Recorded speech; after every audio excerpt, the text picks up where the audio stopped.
Hello, welcome to Anjali's food court. ഇന്നത്തെ recipe കണവ മീനുണ്ടല്ലോ അത് ക്ലീൻ ചെയ്യേണ്ടതും അതുപോലെ തന്നെ അതിൻ്റെ തലയെടുത്ത് എങ്ങനെയാണ് നല്ല മസാലയൊക്കെ ഇട്ട് ഫ്രൈ ചെയ്യണമെന്നും കാണിച്ചു തരാനാണ്.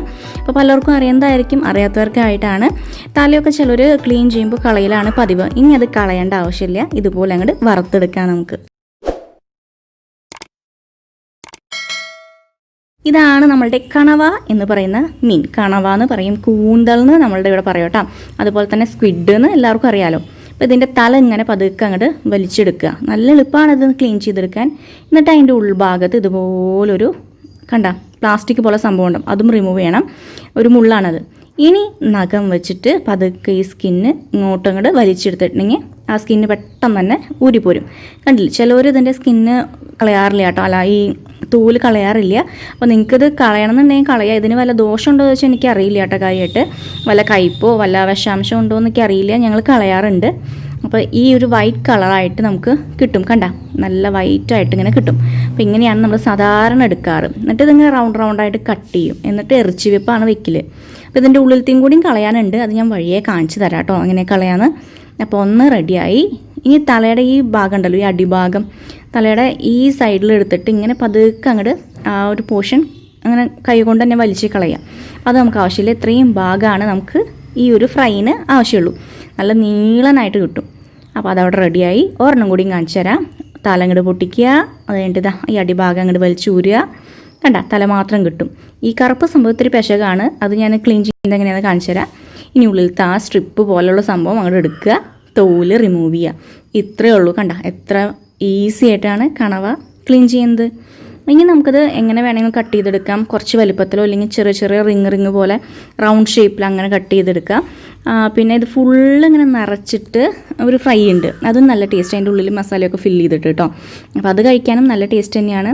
ശരിക്കും ഇതൊരു ഇറച്ചി വെപ്പിൻ്റെയാണ് എനിക്ക് കൂടുതൽ ഇഷ്ടം തോന്നിയിരിക്കുന്നത്. അപ്പോൾ നിങ്ങളൊക്കെ എങ്ങനെയാണ് വെക്കണമെന്ന് വെച്ചെങ്കിൽ ഒന്ന് കമൻറ്റ് ചെയ്യാം കേട്ടോ. ഞങ്ങൾ സാധാരണ അത് നമ്മൾ ചിക്കനൊക്കെ വെക്കില്ലേ, അതുപോലെയാണ് കൂടുതലും വെക്കാറ്. പിന്നെ വറുത്തരച്ച് വെക്കും, അതൊക്കെ ടേസ്റ്റ് തന്നെയാണ്, നല്ലതാണ്. അപ്പോൾ ഇനി നമുക്ക് ഇതിൻ്റെ ഉൾഭാഗത്ത് ഇങ്ങനെ ഈ സംഭവം ഈ ഭാഗത്തും അതുപോലെ തലയുടെ ആ അറ്റത്തൊക്കെ ആയിട്ട് ഈ കറുപ്പ് മഷി പോലൊരു സംഭവമുണ്ട്. അപ്പോൾ ഇതിൽ കാണാനില്ല, ഇത് നിറച്ചുണ്ടായിരുന്നു. അപ്പോൾ അത് കളയണം. പിന്നെ ഈ ഉള്ളിൽ ഈ സംഭവം ഉണ്ടല്ലോ പ്ലാസ്റ്റിക് പോലെയുള്ള, അത് വലിച്ചൂരിനോട് കൂടെ തന്നെ നമുക്ക് അതിനകത്തേക്ക് നന്നായിട്ട് ക്ലീൻ ചെയ്തെടുക്കണം. ഇതുപോലെ അങ്ങോട്ട് ക്ലീൻ ചെയ്തെടുത്താൽ മതി കേട്ടോ.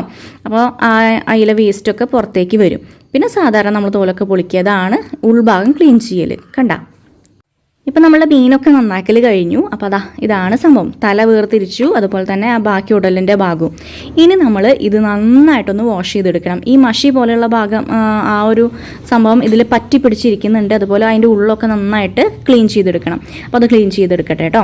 അപ്പോൾ അതവിടെ റെഡി ആക്കിയിട്ടുണ്ട്. ഇനി നമുക്ക് ഇതിലേക്കുള്ള മസാലക്കൂട്ട്, തല മാത്രമാണെന്ന് ഞാൻ ഫ്രൈ ചെയ്ത് കാണിക്കുന്നത്. അപ്പോൾ അതിലേക്കുള്ളത് ഒരു 4 അല്ലി വെളുത്തുള്ളി, 2 ചെറിയ ഉള്ളി, 2 വറ്റൽമുളക് ചുട്ടെടുത്തത്, പിന്നെ ഒരു 2 കറിവേപ്പില, ഒരു 10 കുരുമുളക്, പിന്നെ പെരിഞ്ജീരകം 1/4 ടീസ്പൂൺ, കുഞ്ഞ് കഷ്ണം ഇഞ്ചിയും ചേർത്ത് കൊടുത്തിട്ടുണ്ട്. പിന്നെ നമ്മൾ 2 ടീസ്പൂണോളം മുളക് പൊടി, കാശ്മീരി ചില്ലി പൗഡർ ആണെങ്കിൽ 2.5 എടുക്കാം. പിന്നെ വേണ്ടത് 1/2 ടീസ്പൂണോളം മഞ്ഞൾപ്പൊടി.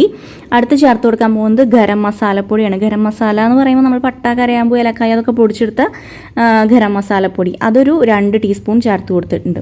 ഇനി അല്പം വെള്ളം ഒഴിച്ച് കൊടുക്കുക, ഒരു 3 ടേബിൾ സ്പൂണോളൊക്കെ വെള്ളം ഒഴിച്ച് കൊടുക്കുക. എന്നിട്ട് നന്നായിട്ടത് പേസ്റ്റ് പോലെ അരച്ചെടുക്കുക. ഇതേപോലെ അങ്ങോട്ട് അരച്ചെടുത്തിട്ടുണ്ടെങ്കിൽ സംഭവം റെഡിയായി. അപ്പോൾ നന്നായിട്ട് തരിതരിപ്പൊക്കെ ഉണ്ടെങ്കിൽ ഒന്നും കൂടി അരച്ചെടുത്തോളൂ കേട്ടോ. അതിന് ശേഷം നമ്മളുടെ കണവയുടെ തലയിലേക്ക് ഇത് നന്നായിട്ട് അങ്ങോട്ട് തേച്ച് പിടിപ്പിക്കുക. എന്നിട്ട് നല്ല കുറച്ച് നേരം അങ്ങോട്ട് വെച്ചിട്ടുണ്ടെങ്കിൽ സെറ്റായി കിട്ടും. ഒരു ഫ്രീസറിലൊക്കെ കയറ്റി വെക്കുക കേട്ടോ. ഒരു 10-15 മിനിറ്റ്, കുറവ് ടൈമൊക്കെ കിട്ടുന്ന വെച്ചാൽ ഒരു 15 മിനിറ്റ് എന്തായാലും സെറ്റാവാനായിട്ട് ഫ്രീസറിൽ വെക്കുന്നത് നല്ലത് തന്നെയാണ്. അപ്പോൾ ഒരു 15 മിനിറ്റൊക്കെ കിട്ടുക വെച്ചെങ്കിൽ അങ്ങനെ വെക്കുക. കൂടുതൽ നേരം ഉണ്ടെങ്കിൽ പുറത്ത് വെച്ചാൽ മതി കേട്ടോ. ഇനി നമുക്ക് നന്നായിട്ട് ഇതിലൊക്കെ തിരുമ്മി പിടിപ്പിക്കാം. അതിൻ്റെ തലഭാഗമൊക്കെ നിങ്ങൾ ശ്രദ്ധിച്ചിട്ടുണ്ടാവും, ഇങ്ങനെ നാര് പോലെയാണ് കിടക്കുന്നത്. അപ്പോൾ അതിൻ്റെ ഉള്ളിലേക്കൊക്കെ ഈ മസാല ഇറങ്ങി ചെല്ലണം.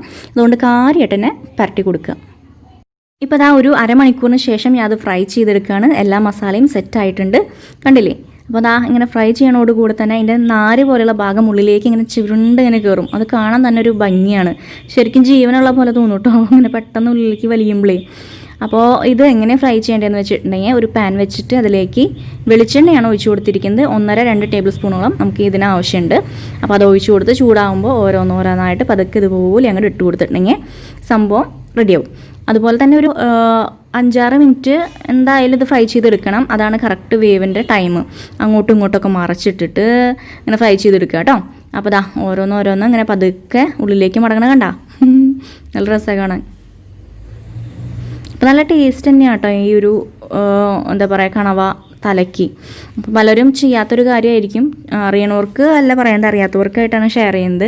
ഇത് ചിലർ കളയാണ് പതിവ്, ഞാൻ നേരത്തെ പറഞ്ഞുല്ലോ. അപ്പോൾ കളയണ്ട, ഇങ്ങനെയൊക്കെ ഫ്രൈ ചെയ്തെടുക്കുക. ഇപ്പോൾ ദേ ഒരു സൈഡ് നന്നായിട്ട് ആവാൻ തുടങ്ങിയിട്ടുണ്ട്. ഇനി മറിച്ചിടാറായിട്ടാണ് നമുക്ക്.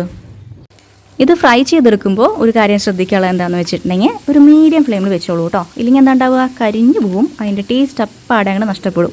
അതുകൊണ്ട് പ്രത്യേകം ശ്രദ്ധിക്കുക, മീഡിയം ഫ്ലെയിമിൽ വെച്ചിട്ട് ഫ്രൈ ചെയ്തെടുക്കുക. ഇപ്പോൾ ഏകദേശം ആയിട്ടുണ്ട്. ഈ ഒരു പരിവാകുമ്പോൾ വറുത്ത് കോരാം. നല്ല മസാലയുടെ മണമാണ്, കിട്ടില്ല മണം. ഇപ്പോൾ അതേ നമ്മളുടെ കണവത്തല ഫ്രൈ റെഡി ആയി കഴിഞ്ഞു. ഇനി നമുക്ക് സ്റ്റവ് ഓഫ് ചെയ്തിട്ട് പതുക്കെ അങ്ങോട്ട് ചെരിച്ച് വെച്ചാൽ ആ ഓയിലൊക്കെ ഇങ്ങനെ താഴേക്ക് ഇറങ്ങി വരും. അപ്പോൾ ഇന്നത്തെ ഈ റെസിപ്പി എല്ലാവർക്കും ഇഷ്ടമായെന്ന് വിചാരിക്കുന്നു. കണ്ടില്ലേ, അടിപൊളിയാണ്. ട്രൈ ചെയ്ത് നോക്കുക. താങ്ക്